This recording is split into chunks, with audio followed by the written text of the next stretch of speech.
அஸ்ஸலாமு அலைக்கும் வரஹமத்துல்லாஹி வபரகாத்துஹு. பெற்றோர்களுக்கு பணிவிடை செய்வதை அல்லாஹ் நபித்துவத்தின் கடமையாக்குகிறான். இதுவெல்லாம் நபிமார்களின் கடமைகள்.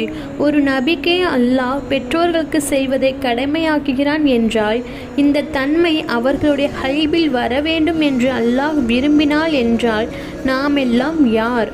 ஆனால் உங்கள் வாழ்க்கை மாறிவிடுகிறது திருமணத்திற்கு பிறகு. மனைவி என்று ஒருவர் வந்துவிட்டால், குழந்தை பிறந்துவிட்டால், ஒரு குடும்பம் என்று உருவாகிவிட்டால் தாய் தந்தையை எல்லோரும் மறந்து விடுகிறார்கள். மனைவிக்கு கொடுக்கக்கூடிய மரியாதை கூட தாய் தந்தையருக்கு கொடுப்பதில்லை. எல்லோரும் இல்லை, அல்லாஹ் பாதுகாத்தவர்களை தவிர. நபிமார்களுக்கே அல்லாஹ் இதை கடமையாக்குகின்றான். நாம் சாதாரண மனிதர்கள் இந்த கடமைகளை சரிவர செய்து பெற்றோர்களின் மனம் நோகாமல் நாம் வாழக்கூடிய மனிதர்களாக